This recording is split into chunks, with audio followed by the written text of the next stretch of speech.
नमस्कार, आनंद टीवी देख रहे हैं आप और मैं हूं आपके साथ नंसी शर्मा। और चलिए बुलेटिन की शुरुआत करेंगे हरियाणा की खबरों के साथ में, जहां मुख्यमंत्री नायब सिंह सैनी ने कहा है कि हरियाणा सरकार खेल को केवल एक करियर ही नहीं बल्कि जीवन शैली बनाने की दिशा में कार्य कर रही है। प्रदेश में स्कूल स्तर से ही खेलों का अनिवार्य किया जा रहा है ताकि बचपन से ही शारीरिक और मानसिक स्वास्थ्य का संतुलन बना रहे। सीएम सैनी ने कहा कि प्रदेश में हर खिलाड़ी को 20 लाख रुपए का मेडिकल बीमा कवर देने का संकल्प लिया गया है।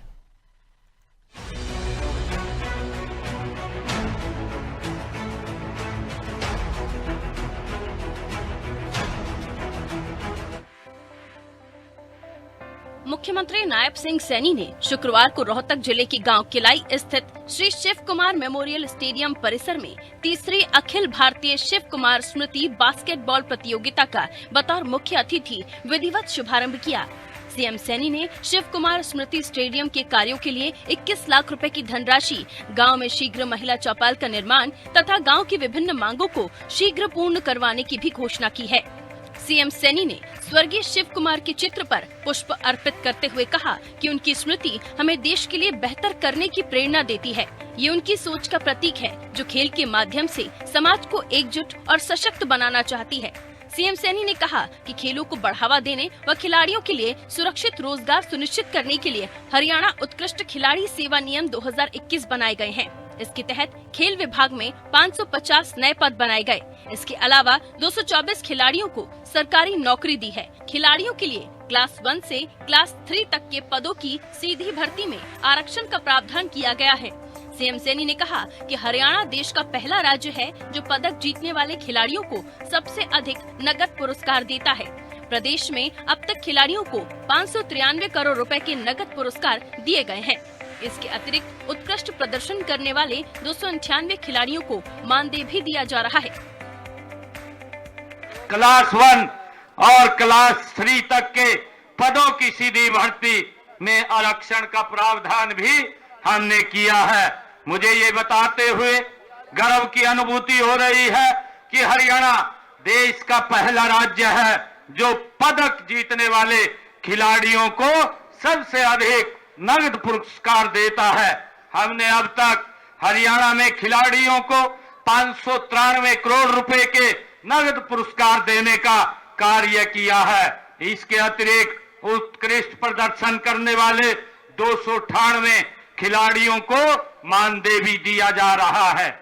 राज्य, राष्ट्रीय और अंतर्राष्ट्रीय खेल प्रतियोगिताओं में भाग लेने वाले तथा पदक जीतने वाले छात्रों को छात्रवृत्ति प्रदान की जा रही है।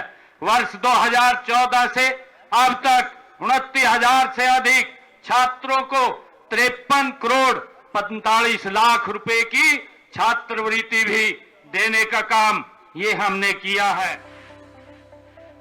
सीएम सैनी ने कहा कि ऐसे राष्ट्रीय स्तर की प्रतियोगिताएं सामाजिक समरसता और आपसी भाईचारे को भी प्रोत्साहन देती हैं। जब विभिन्न राज्यों और संस्कृतियों के खिलाड़ी एक साथ मैदान में उतरते हैं तो वो केवल प्रतिस्पर्धा नहीं बल्कि राष्ट्र एकता का प्रदर्शन होता है।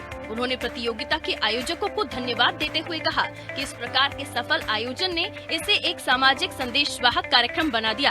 कार्यक्रम में पहुंचने पर गांव की मातृशक्ति ने मुख्यमंत्री को दूध से भरी बाल्टी प्रदान की, जिस पर मुख्यमंत्री ने कहा कि मेरी माताओं ने दूध से स्वागत कर मुझे ताकत देने का काम किया है। ये हमारी समृद्ध संस्कृति को दिखाता है।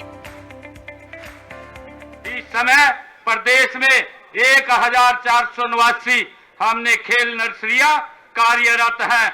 इनमें 37,225 हमारे खिलाड़ी प्रशिक्षण ले रहे हैं।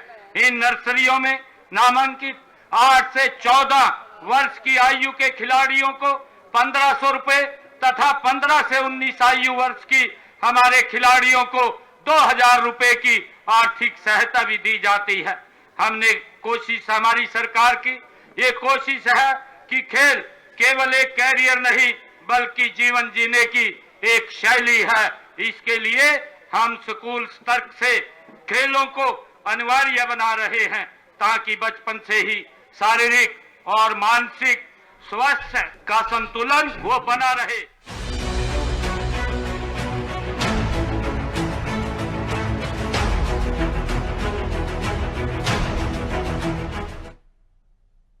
वहीं हरियाणा के मुख्यमंत्री नायब सिंह सैनी ने कहा है कि वक्फ कानून में जो संशोधन किया गया है वह मुस्लिम समाज के हित में है। रोहतक पहुंचे मुख्यमंत्री नायब सिंह सैनी ने वक्फ संशोधन विधेयक पर सुप्रीम कोर्ट द्वारा 6 मई तक रोक लगाने के फैसले पर टिप्पणी करते हुए कहा कि कांग्रेस ने जिस प्रकार से 2013-14 में जो जल्दबाजी में लेकर उसमें कई नेगेटिव थे और मुस्लिम समाज को भी नुकसान था।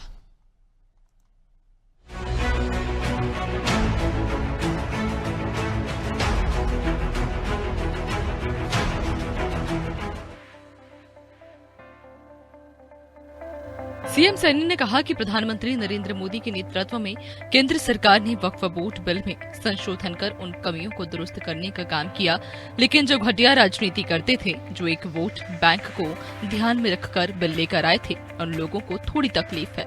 ये बिल मुस्लिमों के हक में है। कांग्रेस के नेताओं राहुल गांधी, सोनिया गांधी और रॉबर्ट वाड्रा को लेकर ईडी की कार्रवाई पर कांग्रेस के प्रदर्शन पर टिप्पणी करते हुए सीएम सैनी ने कहा कि यह हराज का मामला है, ईडी ने बुलाया है तो जाना चाहिए। इसमें अगर कुछ गलत नहीं किया तो बताना चाहिए, कोई प्रदर्शन का विषय नहीं है।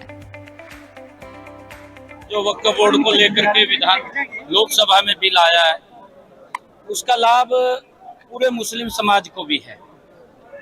कांग्रेस ने जिस प्रकार से आनंद फानन में हड़बड़ाहट के अंदर उन्होंने 2013-14 में ये लोकसभा में बिल लेकर के आए, इसके कई नेगेटिव और मुस्लिम समाज को भी इसका नुकसान था, परंतु अब उसको दुरुस्त किया है। मुस्लिम समाज को भी लाभ है, परंतु जो घटिया राजनीति करते थे, जो हड़बड़ाहट के अंदर एक वोट बैंक को ध्यान में रख करके बिल लेकर के आए थे, उन लोगों को थोड़ी तकलीफ है, क्योंकि ये बिल मुस्लिमों के हक में है। कांग्रेस प्रदर्शन कर रही है। देखिए, क्योंकि ये लंबे समय से जो हेलार्ड का मामला था वो चल रहा है, उसी के अंदर ही ईडी ने उनको बुलाया है। जाना चाहिए, अगर कहीं कोई गलती नहीं है तो बताना चाहिए जाकर के, उसके अंदर प्रदर्शन का नहीं है कोई विषय।